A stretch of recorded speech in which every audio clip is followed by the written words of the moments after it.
Court का तगड़ा वार, अमानतुल्लाह के घर में हाहाकार।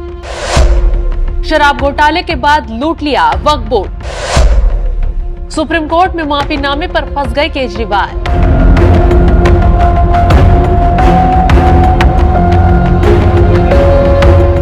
नमस्कार, आप देख रहे हैं एनएमएफ न्यूज में आपके साथ शबनम। दिल्ली के मुखिया अरविंद केजरीवाल की ईमानदार गैंग पर जोरदार हंटर चला है। एक तरफ केजरीवाल को सुप्रीम कोर्ट ने ऐसा आदेश दे दिया है जिससे सीएम साहब सिर पकड़कर घूम रहे हैं। दूसरी तरफ उनके चहेते नेता अमानतुल्लाह खान को कोर्ट से तगड़ी फटकार पड़ी है, जिससे उनके जेल जाने की बारी भी आ गई है। बड़ी खबर ये है, वक्फ बोर्ड मामले में बढ़ी आप विधायक अमानतुल्लाह खान की मुश्किलें। कोर्ट ने अमानतुल्लाह खान की अग्रिम जमानत याचिका खारिज कर दी है।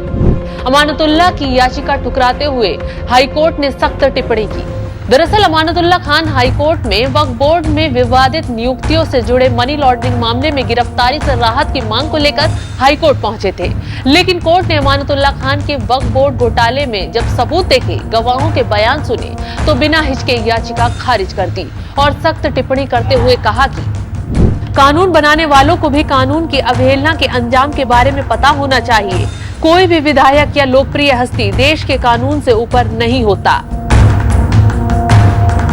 तो जाहिर सी बात है, सरकारी पद पर बैठकर सरकारी खजाने को लूटा। नियमों को न सिर्फ तार किया बल्कि आम आदमी के साथ भी खिलवाड़ किया, और अब इसका अंजाम तो अमानतुल्लाह खान को भुगतना ही पड़ेगा। कोर्ट की सख्त टिप्पणी यही पूरी नहीं हुई, आगे जो टिप्पणी की उससे अमानतुल्लाह खान के पसीने ही छूट गए। Prevention of money laundering act के तहत जांच के दौरान जमा किए गए अहम सबूतों से पता चलता है कि आवेदक ने कथित तौर पर दिल्ली वक्फ बोर्ड में अवैध तरीके से भर्तियां की, बोर्ड की संपत्तियों को अनुचित तरीके से पट्टे पर देकर अपनी भ्रष्ट और अवैध गतिविधियों से अपराध की आय की रूप में मोटा पैसा बनाया। ये सब 2015 के बाद तब हुआ जब वह DWB के अध्यक्ष और ओखला विधानसभा के विधायक के रूप में एक लोक सेवक थे। अवैध तरीके से कमाई गई रकम से अपने करीबी साथियों जिशान हैदर, दाऊद नासिर और अन्य के नाम से अचल संपत्ति खरीदी। उन्होंने जिशान हैदर और दाऊद नासिर जैसे बेनामीदारों के नाम से अचल संपत्ति बनाई। साथ ही वह भी जमीन की असल कीमत छिपाकर, जो सेल्स वैल्यू के मुकाबले बहुत कम थी। विधायक के पास अगर छिपाने के लिए कुछ नहीं था और जांच एजेंसी उन्हें बुला रही थी, तो वह जांच में शामिल होकर अपनी स्थिति साफ करते। कोर्ट में पेश हुए सबूत जाहिर कर रहे हैं कि दिल्ली वक्फ बोर्ड को विधायक जी ने जमकर खाया है, अपने करीबियों को भी खिलाया है। हैरानी की बात तो देखिए, इतना बड़ा घोटाला करने के बाद भी अमानतुल्लाह खान बाहर से बाहर भोले बनकर जमानत के लिए कोर्ट में गिड़गिड़ा रहे थे, लेकिन दूसरी बार अमानतुल्लाह खान को मुंह की खानी पड़ी है।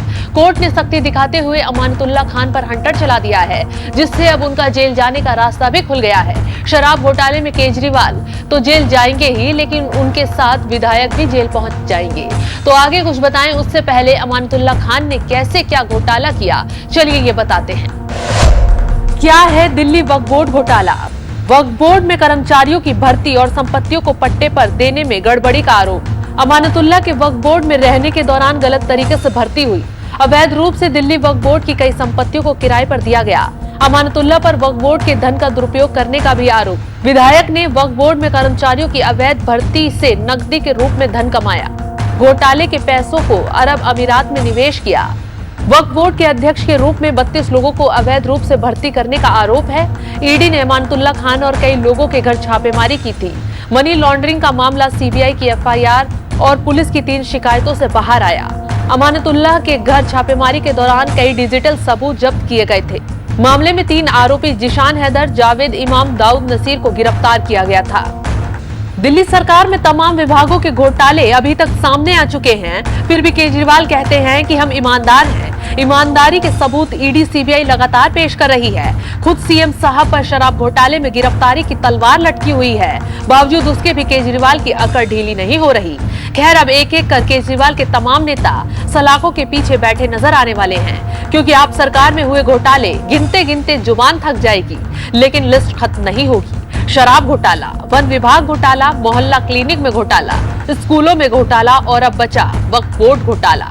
ये सभी घोटाले ईडी सीबीआई की रडार पर हैं। सोचिए, जो खुद को ईमानदार कहते हैं वो इतने घोटालों को अब तक अंजाम दे चुके हैं। यही इनकी ईमानदारी का सबूत है। इसी बीच मानहानि केस में केजरीवाल भी फंस गए हैं। सुप्रीम कोर्ट ने केजरीवाल को माफी मांगने का आदेश भेज दिया है। कुल मिलाकर चारों तरफ से केजरीवाल और उनकी दिल्ली सरकार पर आफत आ चुकी है। तो आम आदमी पार्टी और केजरीवाल को कोर्ट से लगे इस झटके पर आपकी क्या है राय, हमें कमेंट कर जरूर बताएं।